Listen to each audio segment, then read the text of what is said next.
ওং নিরঞ্জনং নিত্যমনন্তরূপং ভক্তানুকম্পধৃতবিগ্রহং বৈ ঈশাবতারং পরমেশমিড্ডং তং রামকৃষ্ণং শিরসা নমামি। সাগরস্যোত্তরে তীরে মহানাদ্বাস্তু দক্ষিণে স্বপ্রদেশ পৃথিব্যাং হি সর্বতীর্থ ফলপ্রদ। বলা হয় সাগরের উত্তর তীরে মহানদীর দক্ষিণ ভাগে যে প্রদেশ আছে তা সর্বতীর্থ ফলপ্রদ। সেজন্য উৎকলখণ্ডে শ্রীক্ষেত্র পুরীর মাহাত্ম্য কীর্তন করে বলা হয়েছে যে পুণ্যলোভীগণ এই প্রদেশে বাস করেন। ব্রহ্মবিদ বরিষ্ঠ শ্রীমৎ দিগম্বর তোতাপুরী মহারাজ এই নীলাচলের অদূরে মহাজীবনের অন্তিম পর্বে প্রায় 50 বছর অবস্থান করেছিলেন। তার প্রতিষ্ঠিত আশ্রমের নাম গিরনারীবন্ত অদ্বৈত ব্রহ্ম আশ্রম। শ্রী জগন্নাথ দেবের মন্দির থেকে প্রায় 5 কিলোমিটার দূরে লোকনাথ শিব মন্দিরের কাছেই এই অদ্বৈত ব্রহ্ম আশ্রম। গিরনারীবন্ত একটা বালিয়ারি ঢিবি, লোকালয় থেকে দূরে গাছপালা জঙ্গলে পূর্ণ একটা শান্তিময় স্থান। শহরের কোলাহল থেকে মুক্ত নির্জন ব্রহ্মচিন্তনের আদর্শ পরিবেশ। সেজন্য শান্তিপ্রিয় অদ্বৈত বেদান্তবাদী তোতাপুরী বাবা এই ব্রহ্মচিন্তার জন্য নির্জনে এখানেই আসন পেতেছিলেন।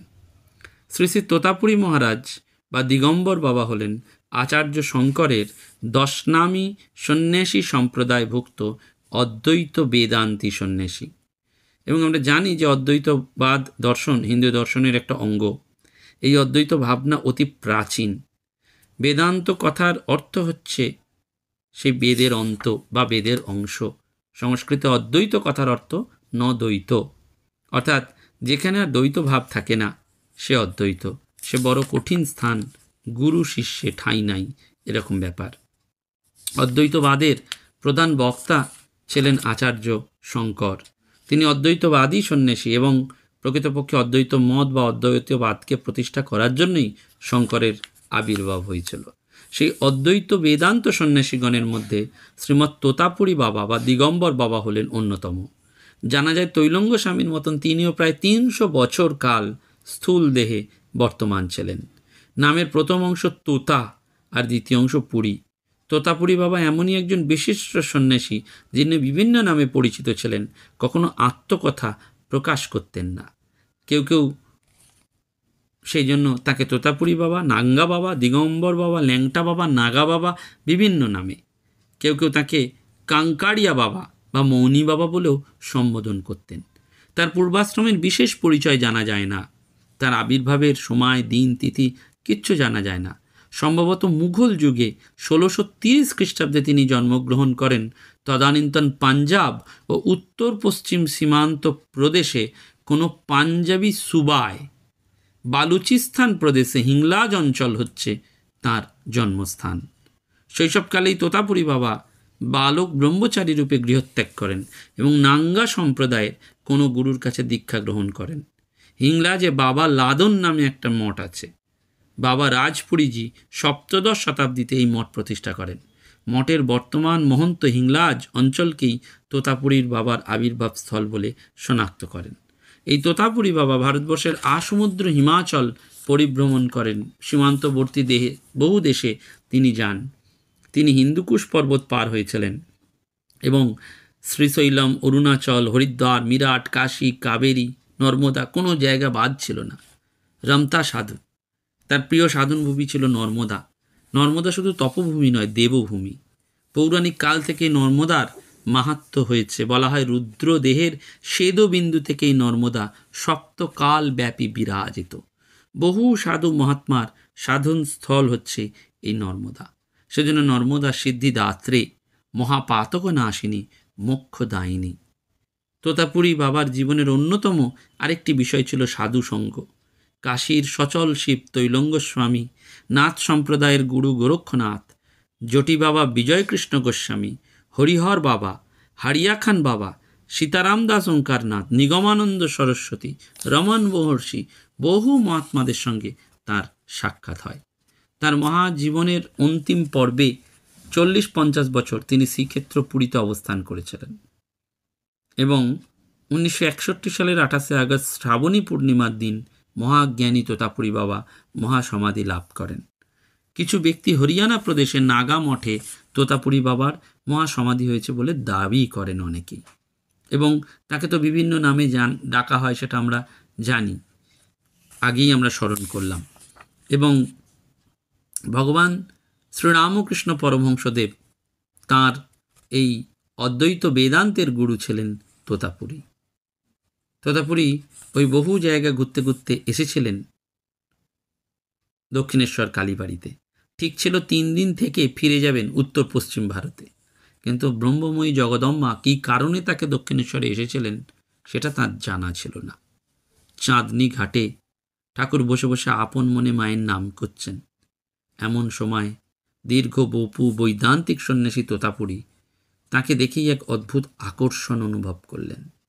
বেদান্ত বিদ্যা শিক্ষার এমন অধিকারী উত্তম বিরল ব্যক্তি কি? খুব ভালো করে তিনি ঠাকুরকে নিরীক্ষণ করলেন, বুঝতে পারলেন ইনি সামান্য মানুষ হতে পারেন না। তিনি ঠাকুরকে গিয়ে জিজ্ঞাসা করেছিলেন যে তোমাকে বেদান্ত শিক্ষার উপযুক্ত মনে হচ্ছে, তুমি আমার কাছে বেদান্ত সাধন করবে? ঠাকুর জটামণ্ডিত শ্বশ্রুগুম্ফধারী দিগম্বর বিরাট দেহী সাধুকে দেখে বলেছিলেন, আমি মায়ের সন্তান, আমি নিজে কিছুই জানি না, আমার মাই সব জানে, আগে তাকে জিজ্ঞাসা করে আসি। তোতাপুরী তাকে নির্দেশ দিয়েছিলেন। ঠাকুর মায়ের কাছে গিয়েছিলেন জানতে যে ল্যাংটা সাধু আমাকে বেদান্ত শিক্ষা দিতে চায়, কি করব? এবং মা জগদম্বার নির্দেশ তিনি পান যে বেদান্ত শেখানোর জন্যই তার এখানে আগমন হয়েছে।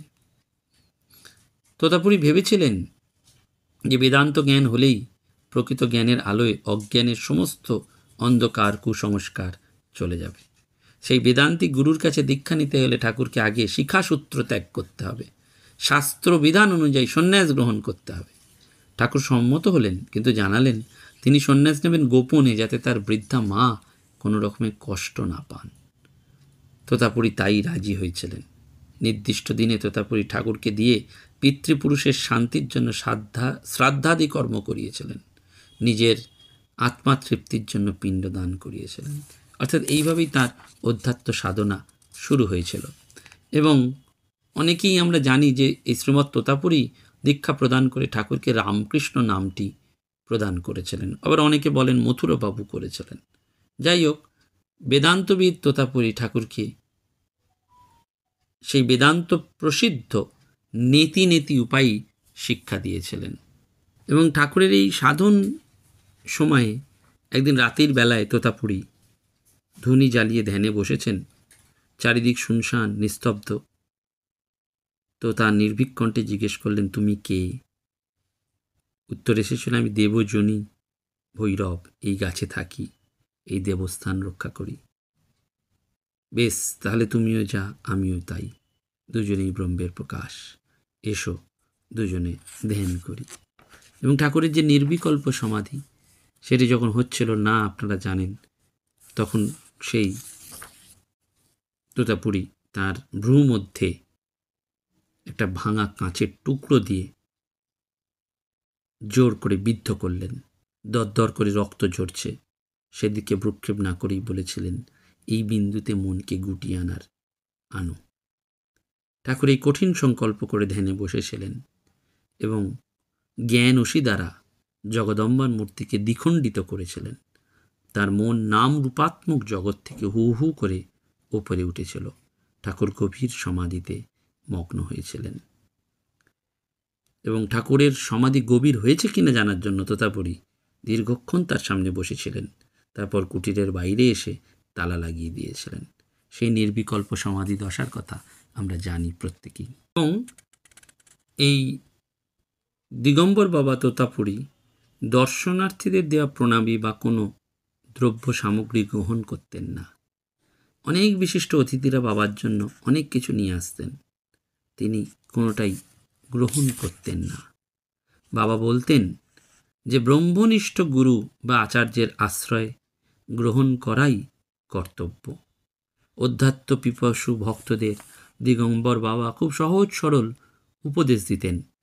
তার কথা হলো, একালের মানুষ যোগ সাধন করতে পারে না, তবে সৎগ্রন্থ, সৎসঙ্গ, সাত্ত্বিক আহার, সংযত জীবনযাপনের দ্বারা মোক্ষ লাভ করতে পারে। এবং তিনি নিজে দিনে সামান্য দুধ, দু একটা ডাব, তরমুজ বা নিমের শরবত সেবা করতেন। ব্রহ্মনিষ্ঠ গুরুই একমাত্র শিষ্যের অতীত, বর্তমান, ভবিষ্যৎ জানতে পারেন এবং সেই মতো শিষ্যকে ধর্মজীবন গঠনের উপদেশ দান করে থাকেন, সেটি তিনি বলতেন। এক শিষ্যের প্রশ্নের জবাবে দিগম্বর তোতাপুরী বাবা বলেছিলেন, নিচু মনের মানুষের অন্ন গ্রহণ করতে নেই।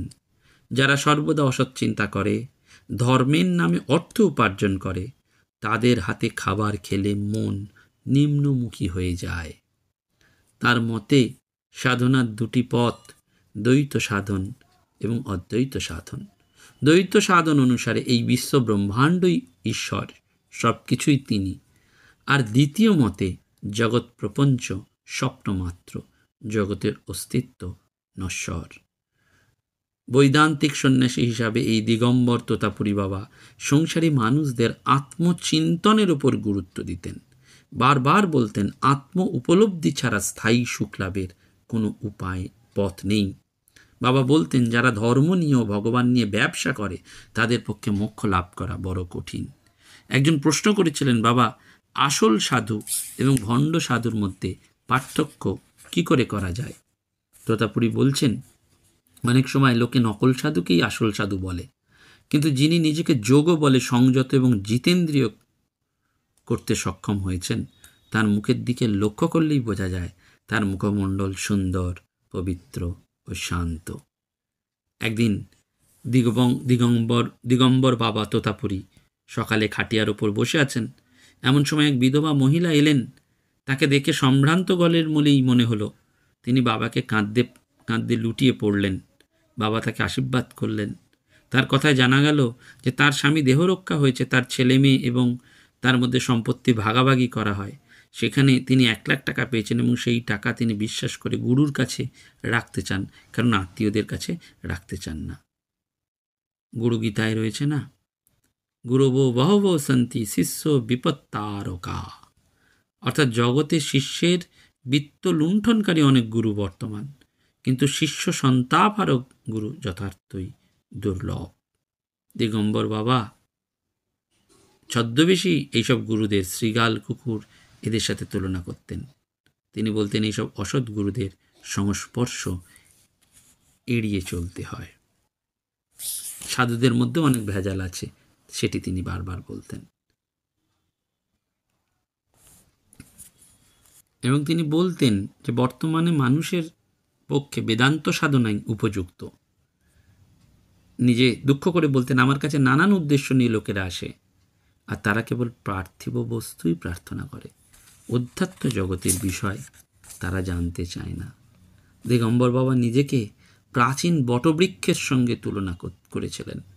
একবার এক ভক্ত তার বয়স জানতে চাইলে তিনি বারান্দা থেকে সামনে পুরানো বটবৃক্ষের দিকে আঙুল দিয়ে বলেছিলেন, এই বটবৃক্ষকে তার বয়স জিজ্ঞাসা করো, তবে সে কি বলবে? তারপর সহাস্যে বলেছিলেন, আরে আমার তো জন্মই হয়নি, বয়স হবে কি করে? সত্যি ব্রহ্মবিদ চিরকাল ব্রহ্মে লীন থাকেন। জন্ম, জরা, মৃত্যুর অধীনে তিনি থাকতে পারেন না। জীবন মুক্ত স্বেচ্ছা বিহারী তিনি। তাই যতদিন ইচ্ছা জগৎ মঙ্গলের জন্য তিনি দেহ ধারণ করেই থাকতে পারেন। আমরা আজকে তার কথাই স্মরণ করছি, এই দিগম্বর সন্ন্যাসী তোতাপুরী বাবার। তার কথা তো বলে শেষ করা যায় না। শুধু আমরা তার এই জীবনের কিছুটা সৎকথায় প্রতিদিনের মননে স্মরণ করলাম। অর্থাৎ অদ্বৈত বেদান্ত দর্শনই ছিল আত্মজ্ঞানী তোতাপুরী বাবার জীবন এবং দর্শন। অদ্বৈত ব্রহ্মবিদ্যার প্রকট বিগ্রহ ছিলেন তিনি। লোকোত্তর মহাজীবনের ভাবধারা বিভিন্নজন বিভিন্ন রকমভাবে তিনি বিভিন্নজন বিভিন্ন রকমভাবে তাকে, যাকে বলে, অনুসৃত করেছে, তাকে উপলব্ধি করেছে।